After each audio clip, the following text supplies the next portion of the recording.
আসসালামু আলাইকুম প্রিয় দর্শক, অন্নমঞ্চের আলাপ চাইতে আপনাদের সকলকে আমন্ত্রণ জানাচ্ছি। আসসালামু আলাইকুম রহমতুল্লাহি ওবরকাতুহু। সম্মানিত দর্শক, আজকের যে বিষয়টি নিয়ে আলোচনা করব, এটির কোনো ক্লু নেই। আমার কাছে যদি তথ্য জানতে চান, প্রমাণ চান আমার কাছে, আমি কিছু দিতে পারবো না। অনেকটা আমরা যে উচ্চ মাধ্যমিক স্তরে যুক্তিবিদ্যা পড়তাম, সেই যুক্তিবিদ্যার আলোকে এখন বর্তমানে যে ঘটনাগুলো ঘটছে, সেই ঘটনা একটার সঙ্গে অন্যটা মিলিয়ে আপনাদের সামনে উপস্থাপন করব। সেই উপস্থাপনের বিষয়গুলো আপনাদের যদি পছন্দ হয় আলহামদুলিল্লাহ, আর পছন্দ না হলে আসসালামু আলাইকুম। বিষয়গুলো কি? প্রথম বিষয় হলো যে আপনি জানেন যে বাংলাদেশে শেখ হাসিনার সরকারকে উচ্ছেদ করার জন্য, উৎখাত করার জন্য মার্কিন ডিপ স্টেট পলিসি কার্যকর ছিল, এবং সেই ডিপ স্টেট পলিসির যে এশিয়া বিষয়ক প্রধান ব্যক্তি তিনি ছিলেন মিস্টার ডোনাল্ড লু। ডোনাল্ড লুয়ের সঙ্গে ভারতের যে পররাষ্ট্র উপদেষ্টা, না নিরাপত্তা উপদেষ্টা মিস্টার অজিত দোভাল, তার বন্ধুত্ব ছিল, দ্বন্দ্ব ছিল, সংঘাত ছিল। বিশেষ করে শেখ হাসিনার বিষয়ে, বাংলাদেশ সরকারের উচ্ছেদের বিষয়ে এখানে মিস্টার ডোনাল্ড লু এবং অজিত দোভাল তার একটা টাগ অব ওয়ারে ছিল, এবং সেই ওয়ারে শেষ পর্যন্ত ডোনাল্ড লু জয়ী হয়েছেন, অজিত দোভাল পরাজিত হয়েছেন।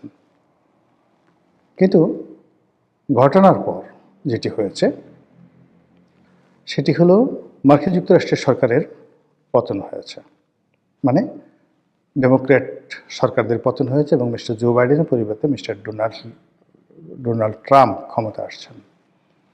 তো তিনি ক্ষমতা এসে প্রথম যে কাজটি করেছেন, মিস্টার ডোনাল্ড লুকে তিনি চাকরি থেকে বাদ দিয়ে দিয়েছেন। আর ডোনাল্ড ট্রাম্পের যে দক্ষিণ হস্ত মিস্টার পিটার ডি হাস, তাকে তিনি চাকরিচ্যুত করেছেন। চাকরিচ্যুত করে তিনি যে কাজটি করেছেন সেটি হলো যে এই যে ডিপ স্টেট পলিসি, অর্থাৎ গোপনে গোপনে অন্য রাষ্ট্রের সরকার পরিবর্তন করার জন্য মার্কিন সরকারের যে বিনিয়োগ, এই প্রকল্পটি তিনি বন্ধ করে দিয়েছেন।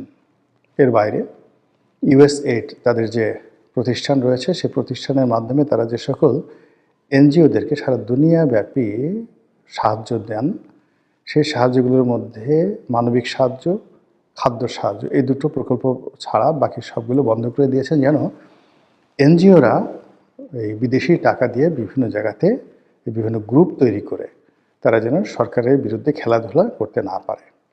এটা ছিল ডোনাল্ড ট্রাম্পের প্রাথমিক বিজয়, বা তার বিজয় পরবর্তী যে সিদ্ধান্ত।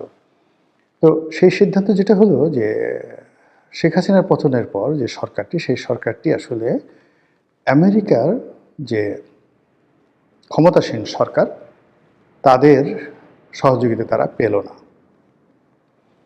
কিন্তু তাদের সহযোগিতা না পাওয়ার পরেও আমেরিকা এমন একটা রাষ্ট্র, যে রাষ্ট্রের সরকারের উপরে সেখানকার সংবাদপত্র, সেখানকার এনজিও, সেখানকার সিভিল সোসাইটি, এমনকি বিভিন্ন ধর্মযাজক, এমনকি বন্ধু রাষ্ট্র, তারা অত্যন্ত প্রভাব বিস্তার করে থাকে। ফলে ওই যে ডিপ স্টেট পলিসিটি বাংলাদেশের ব্যাপারে কাজ করেছিল, যে গ্রুপটি, এই গ্রুপটি তারা কিন্তু নির্বিষ হয়ে যায়নি, নিশ্চিহ্ন হয়ে যায়নি।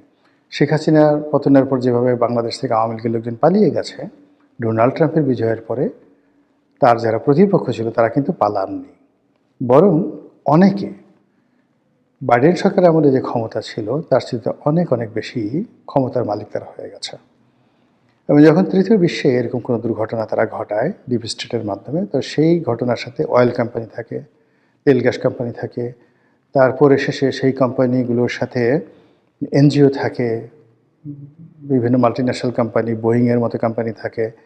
তো এই কোম্পানিগুলো এখনও আছে, এবং তারা ওই যে ডিপ স্টেটে তাদের যে বিনিয়োগগুলো ছিল, সেই বিনিয়োগের মাধ্যমে তারা যে স্বার্থর জন্য কাজ করেছিল, এখানে দুটো স্বার্থ, একটা হলো কর্পোরেট সেক্টরের স্বার্থ, আর একটা স্বার্থ হলো রাষ্ট্রীয় লেভেলের স্বার্থ, পলিসি লেভেলের স্বার্থ। তো কর্পোরেট লেভেলে যে স্বার্থগুলো থাকতে পারে তার মধ্যে হলো মার্কিন বোয়িং কোম্পানি থেকে বিমান কিনতে হবে, মার্কিন যে তেল কোম্পানিগুলো আছে তাদেরকে সমুদ্রে তেল গ্যাস অনুসন্ধান করার সুযোগ দিতে হবে, আমেরিকা থেকে বিভিন্ন কোম্পানি থেকে আপনাকে আমদানি বাড়াতে হবে, আমেরিকান কোম্পানিগুলোর জন্য একটা সুযোগ করে দিতে হবে, ইত্যাদি ইত্যাদি। আর রাষ্ট্রীয় ব্যাপারে যে বিষয়গুলো ছিল, যেমন বার্মা অ্যাক্ট আছে, সে অনুযায়ী আমেরিকা মার্কিন যুক্তরাষ্ট্র যদি মায়ানমার ইন্টারভেন করে, সেক্ষেত্রে বাংলাদেশকে তারা করিডোর হিসেবে ব্যবহার করবে। এরকম একটা স্টেট পর্যায়ে তাদের একটা স্বার্থ এই ডিপ স্টেটের পেছনে ছিল। তাহলে এখন চিন্তা করুন যে ডিপ স্টেটের সঙ্গে রাষ্ট্রীয় যে স্বার্থগুলো বিষয় ছিল, সেই স্বার্থের বাইরে প্রাইভেট সেক্টরে 99% স্বার্থ ছিল প্রাইভেট সেক্টরে, সেগুলো কিন্তু আমেরিকাতে এখনও আছে। ফলে ওই যে বোয়িং কোম্পানি, একজন মোবিল, তারপর শেষে অন্যান্য যে সকল কোম্পানি আছে, এনজিও আছে, আমরা একজনের নাম শুনেছি জর্জ সরোস, তিনি আছেন, তারপরে নানা রকম কি বলবো যে থিঙ্ক ট্যাঙ্ক যারা আছেন, লবিস্ট ফার্ম যারা আছেন, তাদের অনেক স্বার্থই বাংলাদেশকে কেন্দ্র করে আছে। এখন গত 14 মাসে এই স্বার্থগুলো কি তারা কতটা আদায় করতে পেরেছেন? আমরা শুনলাম যে চট্টগ্রাম বন্দর দিয়ে দেওয়া হচ্ছে, ঢাকা বিমানবন্দর দিয়ে দেওয়া হচ্ছে, মানবিক করিডর দিয়ে দেওয়া হচ্ছে, কিন্তু আসলে আলটিমেটলি গত 17 মাসে আসলে কোনোটাই সফলভাবে দেয়া যায়নি, সম্ভব হয়নি। একমাত্র ইলন মাস্কের কোম্পানিকে বাংলাদেশে খুব দ্রুত গতিতে ব্যবসা করতে, অর্থাৎ স্টারলিংকে ব্যবসা করতে যে অনুমতি দেওয়ার বিষয়টি ছিল, এটি ডক্টর মোহাম্মদ ইউনূস খুব দ্রুততার সাথে করতে পেরেছেন, এবং এটা বিটুইন ডক্টর মোহাম্মদ ইউনূসের গ্রামীণ ফোন বা ওই তার যে কোম্পানি সেটা এবং স্টারলিংয়ের মধ্যে হওয়ার কারণে এটা খুব দ্রুত হয়েছে। এর বাইরে একটি সিদ্ধান্ত এখন পর্যন্ত বাস্তবায়িত হয়নি পরিপূর্ণভাবে, এবং সবগুলো ঝুলে আছে। ফলে কী হলো যে পরবর্তী যখন গণতান্ত্রিক সরকার আসবে, এর একটাও তারা করতে পারবে না। নির্বাচিত সরকারের অনেকগুলো লিমিটেশন থাকবে, কমিটমেন্ট থাকবে, এবং তারা যে কাজগুলো করবে সেগুলো নিয়ে সংসদে আলোচনা হবে, সংসদের বাইরে আলোচনা হবে, টকশোতে কথাবার্তা হবে, এবং এর ফলে ওই যে পশ্চিমাদের বা ডিপ স্টেট পলিসিদের যে স্বার্থ, সেই স্বার্থটা আসবে না। কিন্তু তারা তো বিনিয়োগ করেছে, একমাত্র আমেরিকাই কত $1 মিলিয়ন বিনিয়োগ করেছে বলে ডোনাল্ড ট্রাম্প বলে দিয়েছে। কিন্তু প্রাইভেট কোম্পানিগুলো যদি আরও বেশি বিনিয়োগ করে থাকে, তারা তো এই বিনিয়োগটা মানে জীবনের বিনিময় হলে তারা এই বিনিয়োগ তারা ছাড়বে না। তাহলে তারা কি করবে? তারা বিকল্প, যারা পারছে না তাদের বিকল্প তারা খুঁজবে। আর সেই বিকল্প খুঁজতে গিয়ে যদি এই যে আমরা এখন এখানে যুক্তিবিদ্যায় চলে আসলাম যে শত্রু তুমি, বন্ধু তুমি, তুমি আমার বেদনা, একটা গান আছে না? তো যে ডোনাল্ড লু, যে অজিত দোভালের সঙ্গে তাদের একটা সময় ভালো সম্পর্ক ছিল না, সেই সম্পর্কটা আবার নতুন করে স্থাপিত হতে পারে, এবং সেক্ষেত্রে অজিত দোভালকে বলতে পারে যে ঠিক আছে, আমরা তো পারলাম না আগের মধ্যে, উই আর সরি, তো তোমার শেখ হাসিনাকে, তোমার আওয়ামী লীগকে যত রকম সহযোগিতার দরকার আমরা আবার করব, আমাদেরকে কী কী দেবা বলো। এরকম একটা কথা কি হতে পারে না বলেন? হতে পারে। এবং আপনি দেখবেন যে যারা যত ধনী, এদের লজ্জা শরম তত কম, লজ্জা হায়া এদের একেবারে খুব অল্প। তো কাজেই স্বার্থের জন্য তারা সব কিছু করতে পারে। তো সেক্ষেত্রে মিস্টার ডোনাল্ড লুর সঙ্গে যে সকল American company, corporate world, NGO তাদের যোগাযোগ ছিল, এবং যারা টাকা দিয়েছে ডোনাল্ড লুকে এই বাংলাদেশে শেখ হাসিনার উচ্ছেদের জন্য, এখন সেই ডোনাল্ড লুকে আবার তারা যদি নিয়োগ করে যে যাও শেখ হাসিনার পিছনে আবার বিনিয়োগ করো এবং তাকে কীভাবে ঢুকানো যায়, অসম্ভব নয়, খুবই একটা স্বাভাবিক ব্যাপার। দ্বিতীয়ত হলো ওই যে পিটার ডি হাস, তিনি এই সময়টিতে বাংলাদেশে কাজ করছেন একজন মোবিলের হয়ে। একজন মোবিলের এই দেশের কান্ট্রি ডিরেক্টর বা কি যেন একটা বড় পদে তাকে চাকরি দেওয়া হয়েছে।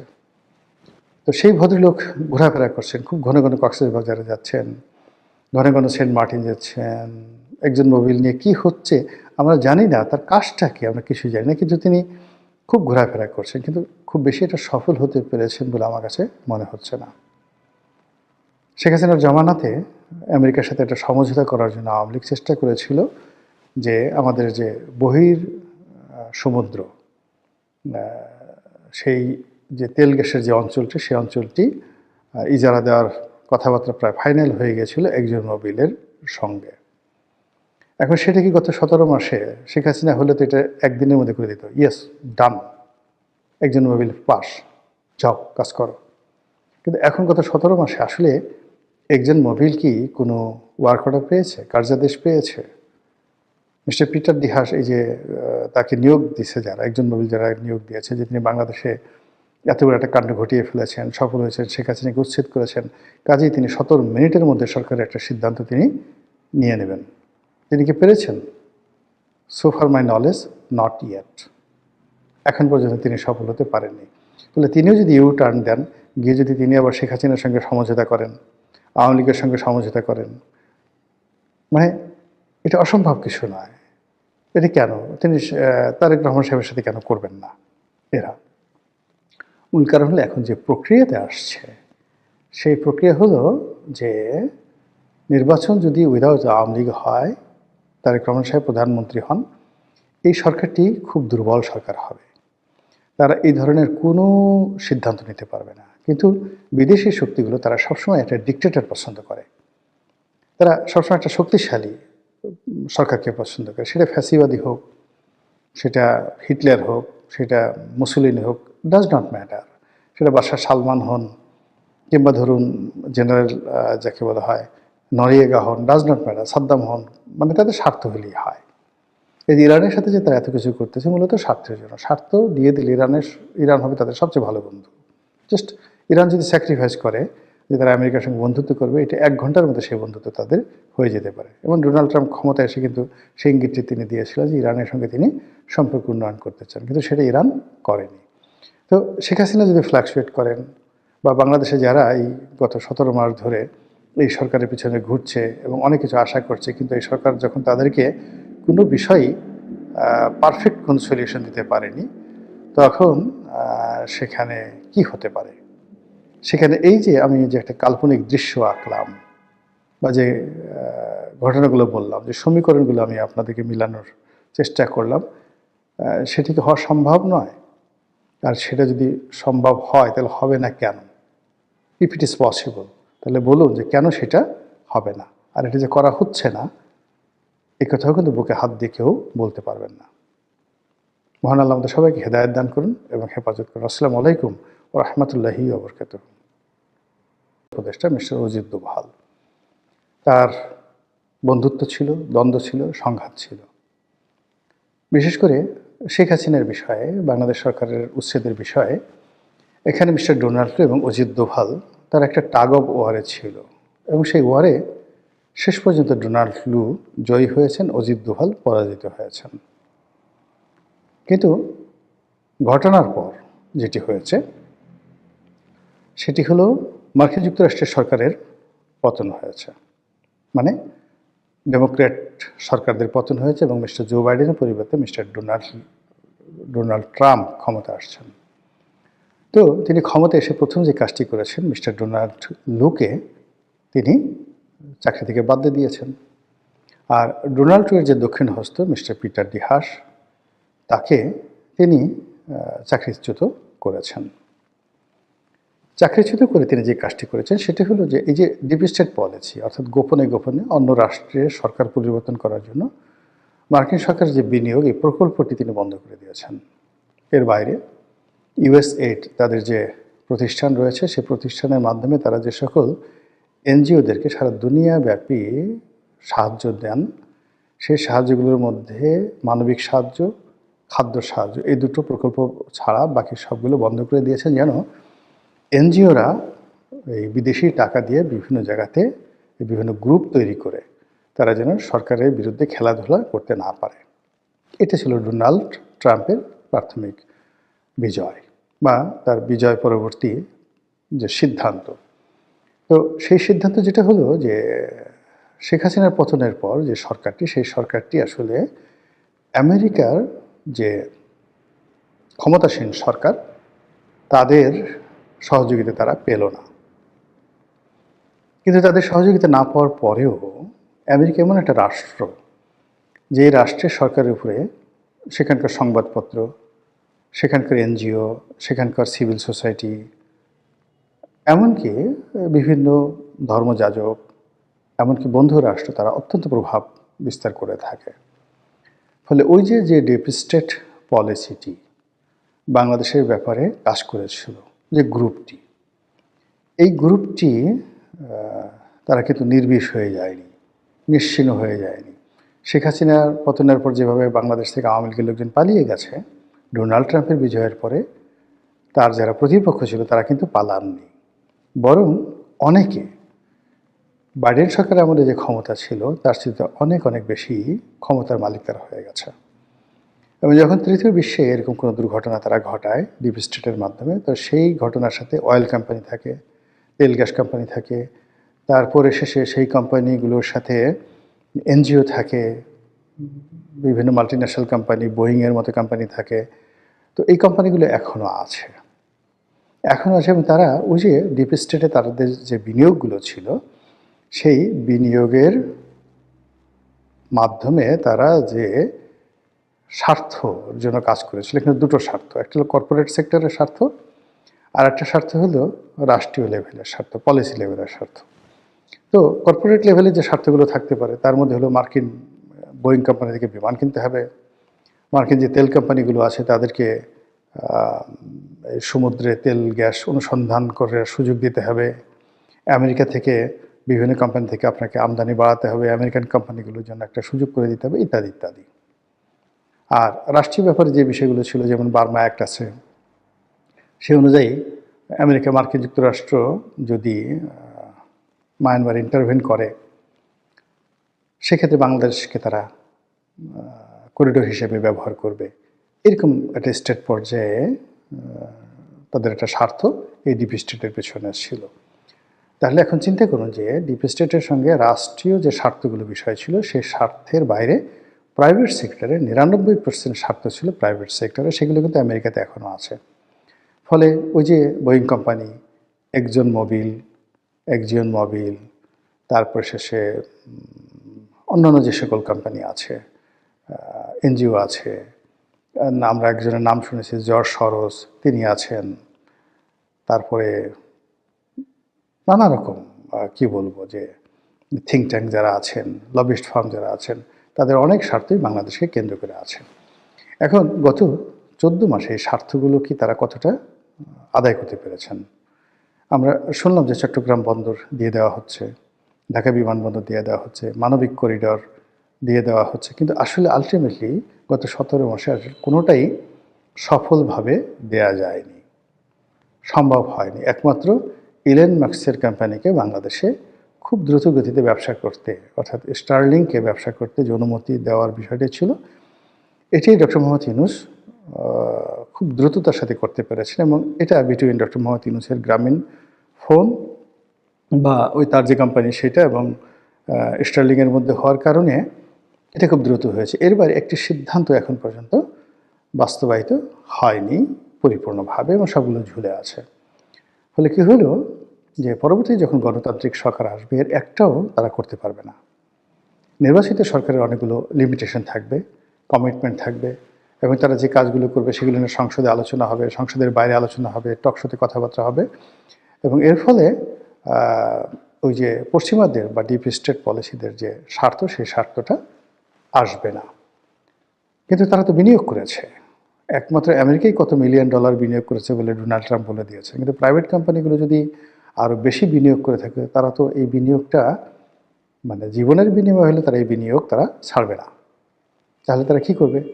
তারা বিকল্প, যারা পারছে না তাদের বিকল্প তারা খুঁজবে, আর সেই বিকল্প খুঁজতে গিয়ে যদি এই যে আমরা এখন এখানে যুক্তিবিদ্যায় চলে আসলাম যে শত্রু তুমি, বন্ধু তুমি, তুমি আমার বেদনা, একটা গান আছে না?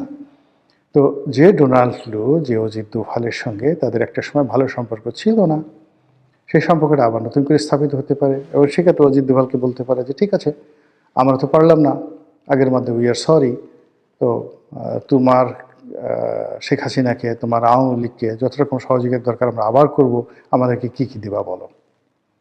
এরকম একটা কথা কি হতে পারে না বলেন? হতে পারে। এবং আপনি দেখবেন যে যারা যত ধনী এদের লজ্জা শরম তত কম, লজ্জা হায়া এদের একেবারে খুব অল্প।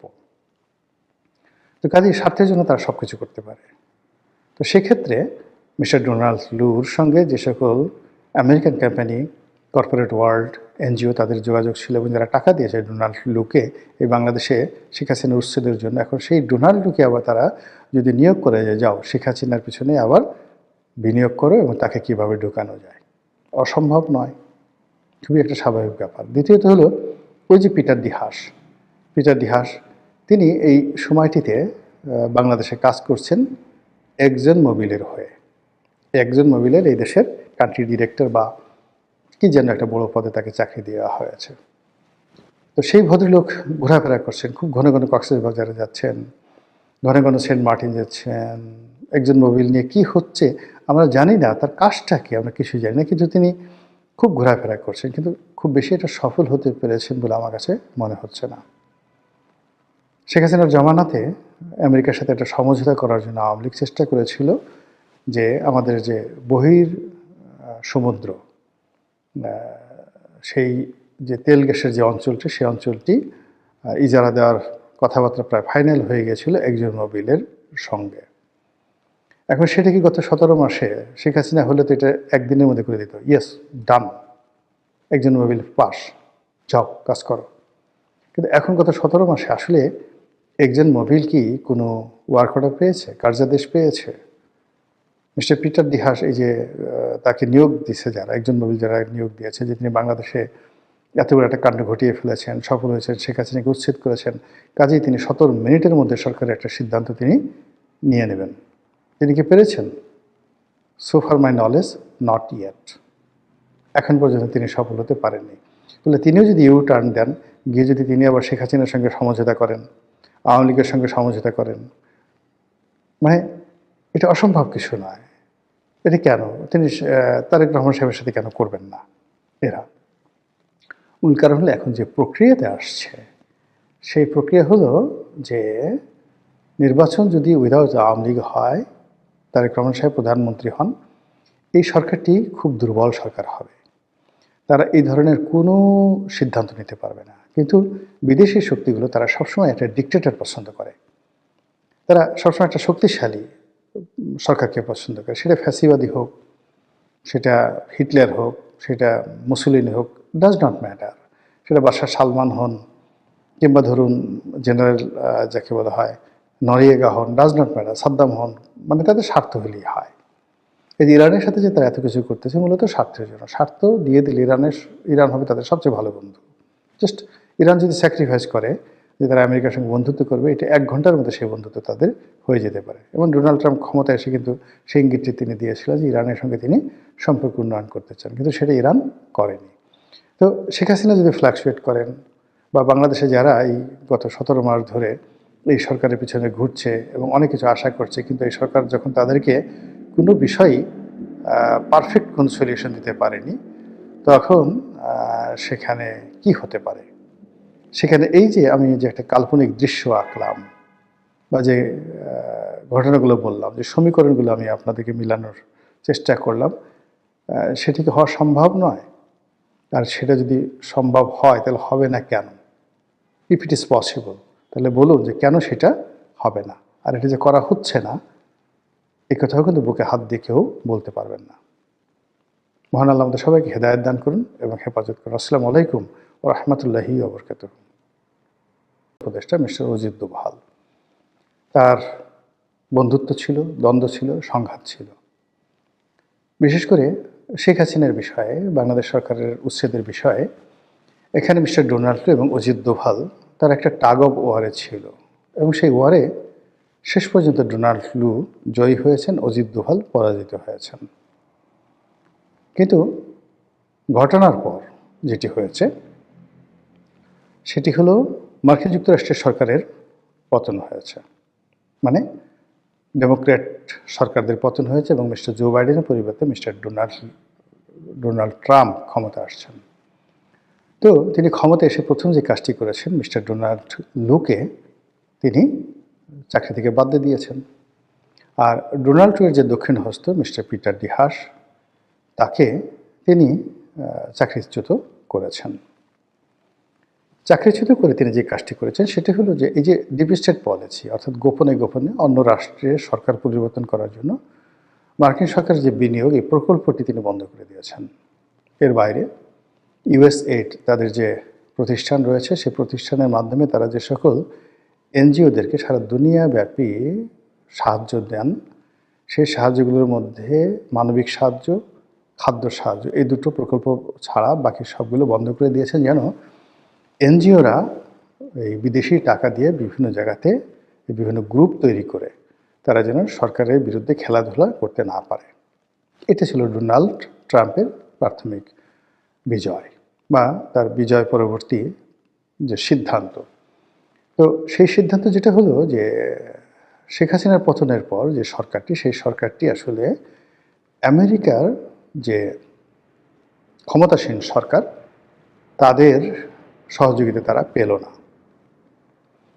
কিন্তু তাদের সহযোগিতা না পাওয়ার পরেও আমেরিকা এমন একটা রাষ্ট্র, যে রাষ্ট্রের সরকারের উপরে সেখানকার সংবাদপত্র, সেখানকার এনজিও, সেখানকার সিভিল সোসাইটি, এমনকি বিভিন্ন ধর্মযাজক, এমনকি বন্ধু রাষ্ট্র, তারা অত্যন্ত প্রভাব বিস্তার করে থাকে। ফলে ওই যে ডিপ স্টেট পলিসিটি বাংলাদেশের ব্যাপারে কাজ করেছিল, যে গ্রুপটি, এই গ্রুপটি তারা কিন্তু নির্বিষ হয়ে যায়নি, নিশ্চিহ্ন হয়ে যায়নি। শেখ হাসিনার পতনের পর যেভাবে বাংলাদেশ থেকে আওয়ামী লীগের লোকজন পালিয়ে গেছে, ডোনাল্ড ট্রাম্পের বিজয়ের পরে তার যারা প্রতিপক্ষ ছিল তারা কিন্তু পালাননি, বরং অনেকে বাইডেন সরকারের আমলে যে ক্ষমতা ছিল তার চেয়ে অনেক অনেক বেশি ক্ষমতার মালিক তারা হয়ে গেছে। এবং যখন তৃতীয় বিশ্বে এরকম কোনো দুর্ঘটনা তারা ঘটায় ডিপ স্টেটের মাধ্যমে, তো সেই ঘটনার সাথে অয়েল কোম্পানি থাকে, তেল গ্যাস কোম্পানি থাকে, তারপরে শেষে সেই কোম্পানিগুলোর সাথে এনজিও থাকে, বিভিন্ন মাল্টিন্যাশনাল কোম্পানি, বোয়িংয়ের মতো কোম্পানি থাকে। তো এই কোম্পানিগুলো এখনও আছে এবং তারা ওই যে ডিপ স্টেটে তাদের যে বিনিয়োগগুলো ছিল, সেই বিনিয়োগের মাধ্যমে তারা যে স্বার্থর জন্য কাজ করেছিল, এখানে দুটো স্বার্থ, একটা হলো কর্পোরেট সেক্টরের স্বার্থ, আর একটা স্বার্থ হলো রাষ্ট্রীয় লেভেলের স্বার্থ, পলিসি লেভেলের স্বার্থ। তো কর্পোরেট লেভেলে যে স্বার্থগুলো থাকতে পারে তার মধ্যে হলো মার্কিন বোয়িং কোম্পানি থেকে বিমান কিনতে হবে, মার্কিন যে তেল কোম্পানিগুলো আছে তাদেরকে সমুদ্রে তেল গ্যাস অনুসন্ধান করে সুযোগ দিতে হবে, আমেরিকা থেকে বিভিন্ন কোম্পানি থেকে আপনাকে আমদানি বাড়াতে হবে, আমেরিকান কোম্পানিগুলোর জন্য একটা সুযোগ করে দিতে হবে, ইত্যাদি ইত্যাদি। আর রাষ্ট্রীয় ব্যাপারে যে বিষয়গুলো ছিল, যেমন বার্মা অ্যাক্ট আছে, সে অনুযায়ী আমেরিকা, মার্কিন যুক্তরাষ্ট্র যদি মায়ানমার ইন্টারভেন করে, সেক্ষেত্রে বাংলাদেশকে তারা করিডোর হিসেবে ব্যবহার করবে। এরকম একটা স্টেট পর্যায়ে তাদের একটা স্বার্থ এই ডিপ স্টেটের পেছনে ছিল। তাহলে এখন চিন্তা করুন যে ডিপ স্টেটের সঙ্গে রাষ্ট্রীয় যে স্বার্থগুলো বিষয় ছিল, সেই স্বার্থের বাইরে প্রাইভেট সেক্টরে 99% স্বার্থ ছিল প্রাইভেট সেক্টরে, সেগুলো কিন্তু আমেরিকাতে এখনও আছে। ফলে ওই যে বোয়িং কোম্পানি, একজিয়ন মোবিল, তারপর শেষে অন্যান্য যে সকল কোম্পানি আছে, এনজিও আছে, আমরা একজনের নাম শুনেছি জর্জ সরোস, তিনি আছেন, তারপরে নানা রকম কি বলবো যে থিঙ্ক ট্যাঙ্ক যারা আছেন, লবিস্ট ফার্ম যারা আছেন, তাদের অনেক স্বার্থই বাংলাদেশকে কেন্দ্র করে আছে। এখন গত 14 মাসে এই স্বার্থগুলো কি তারা কতটা আদায় করতে পেরেছেন? আমরা শুনলাম যে চট্টগ্রাম বন্দর দিয়ে দেওয়া হচ্ছে, ঢাকা বিমানবন্দর দিয়ে দেওয়া হচ্ছে, মানবিক করিডর দিয়ে দেওয়া হচ্ছে, কিন্তু আসলে আলটিমেটলি গত 17 মাসে কোনোটাই সফলভাবে দেয়া যায়নি, সম্ভব হয়নি। একমাত্র ইলন মাস্কের কোম্পানিকে বাংলাদেশে খুব দ্রুত গতিতে ব্যবসা করতে, অর্থাৎ স্টারলিংকে ব্যবসা করতে যে অনুমতি দেওয়ার বিষয়টি ছিল, এটি ডক্টর মোহাম্মদ ইউনূস খুব দ্রুততার সাথে করতে পেরেছেন। এবং এটা বিটুইন ডক্টর মোহাম্মদ ইউনূসের গ্রামীণ ফোন বা ওই তার যে কোম্পানি সেটা এবং স্টারলিংয়ের মধ্যে হওয়ার কারণে এটা খুব দ্রুত হয়েছে। এর বাইরে একটি সিদ্ধান্ত এখন পর্যন্ত বাস্তবায়িত হয়নি পরিপূর্ণভাবে, এবং সবগুলো ঝুলে আছে। ফলে কী হলো যে পরবর্তী যখন গণতান্ত্রিক সরকার আসবে, এর একটাও তারা করতে পারবে না। নির্বাচিত সরকারের অনেকগুলো লিমিটেশন থাকবে, কমিটমেন্ট থাকবে, এবং তারা যে কাজগুলো করবে সেগুলো নিয়ে সংসদে আলোচনা হবে, সংসদের বাইরে আলোচনা হবে, টকশোতে কথাবার্তা হবে, এবং এর ফলে ওই যে পশ্চিমাদের বা ডিপ স্টেট পলিসিদের যে স্বার্থ, সেই স্বার্থটা আসবে না। কিন্তু তারা তো বিনিয়োগ করেছে, একমাত্র আমেরিকাই কত $1 মিলিয়ন বিনিয়োগ করেছে বলে ডোনাল্ড ট্রাম্প বলে দিয়েছে। কিন্তু প্রাইভেট কোম্পানিগুলো যদি আরও বেশি বিনিয়োগ করে থাকে, তারা তো এই বিনিয়োগটা মানে জীবনের বিনিময় হলে তারা এই বিনিয়োগ তারা ছাড়বে না। তাহলে তারা কী করবে? তারা বিকল্প, যারা পারছে না তাদের বিকল্প তারা খুঁজবে। আর সেই বিকল্প খুঁজতে গিয়ে যদি এই যে আমরা এখন এখানে যুক্তিবিদ্যায় চলে আসলাম যে শত্রু তুমি, বন্ধু তুমি, তুমি আমার বেদনা, একটা গান আছে না? তো যে ডোনাল্ড লু, যে অজিত দোভালের সঙ্গে তাদের একটা সময় ভালো সম্পর্ক ছিল না, সেই সম্পর্কটা আবার নতুন করে স্থাপিত হতে পারে এবং সেক্ষেত্রে অজিত দোভালকে বলতে পারে যে ঠিক আছে, আমরা তো পারলাম না আগের মধ্যে, উই আর সরি। তো তোমার শেখ হাসিনাকে, তোমার আওয়ামী লীগকে যত রকম সহযোগিতার দরকার আমরা আবার করব, আমাদেরকে কী কী দিবা বলো। এরকম একটা কথা কি হতে পারে না বলেন? হতে পারে। এবং আপনি দেখবেন যে যারা যত ধনী এদের লজ্জা শরম তত কম, হায়া, লজ্জা হায়া এদের একেবারে খুব অল্প। তো কাজেই স্বার্থের জন্য তারা সব কিছু করতে পারে। তো সেক্ষেত্রে মিস্টার ডোনাল্ড লুর সঙ্গে যে সকল American company, corporate world, NGO তাদের যোগাযোগ ছিল এবং যারা টাকা দিয়েছে ডোনাল্ড লুকে এই বাংলাদেশে শেখ হাসিনার উচ্ছেদের জন্য, এখন সেই ডোনাল্ড লুকে আবার তারা যদি নিয়োগ করে যে যাও যাও শেখ হাসিনার পিছনে আবার বিনিয়োগ করো এবং তাকে কীভাবে ঢোকানো যায়, অসম্ভব নয়, খুবই একটা স্বাভাবিক ব্যাপার। দ্বিতীয়ত হলো ওই যে পিটার ডি হাস, তিনি এই সময়টিতে বাংলাদেশে কাজ করছেন একজন মোবিলের হয়ে। একজন মোবিলের এই দেশের কান্ট্রি ডিরেক্টর